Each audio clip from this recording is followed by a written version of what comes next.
Having a solid understanding of rack and pinion systems can give your robotics team an invaluable tool in your toolbox. And it may just be that one piece that pushes your robot's performance past the competition. With over a decade of experience as a robotics educator, having coached several championship-winning teams, I know that these insights can help you optimize your team's build.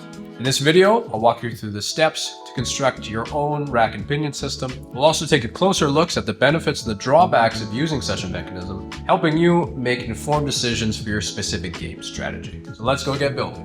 Now you got all your parts here. If you need a full CAD for this, I've got it down in the description down below. And let's get started with the top mount. So I'm going to grab myself a couple of 12mm bolts, and we're going to take this side acetyl plate and our half U channel. We're going to go ahead and mount it up like so.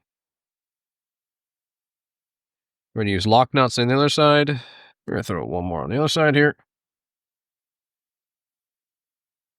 Once you got one side on, you can go ahead and mirror it again to the other side.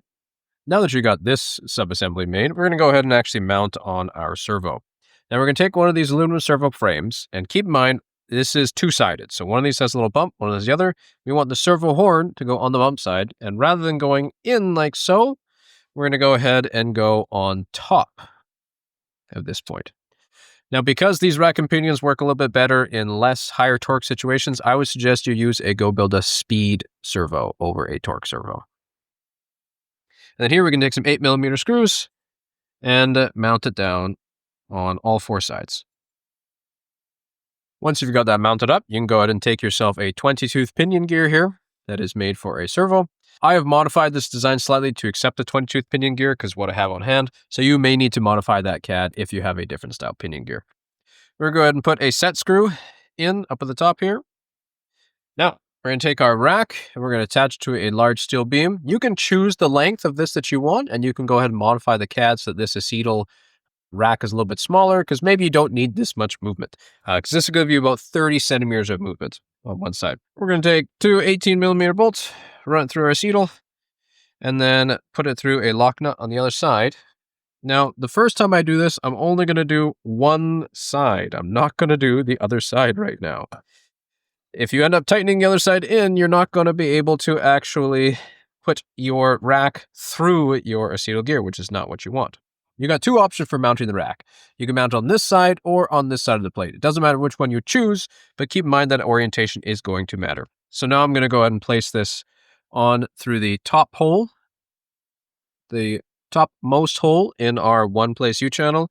And we're going to take our servo and mount it through so that it gets placed on that topmost hole as well. And then when we go into that servo frame, that's what's going to hold it in place. So I'm going to grab a 12mm bolt here. Now, before you go any further, you're going to make sure you program your servo into continuous rotational mode. So grab yourself a servo programmer. If you don't know how to do that, I've got a video in the description down below. And now we're going to go ahead and take our rack and we're going to go ahead and slide it through our system.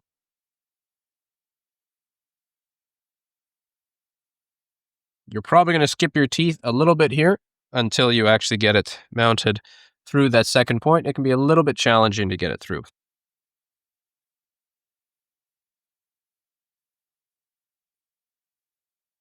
So at this point, I can now go ahead and mount my other side now that I've got it clean through. And that's your rack and pinion completed. Let's get some power to this motor and test it out. Let's take a look at this in action. If I flick it up one way, you see the rack starts moving in one direction.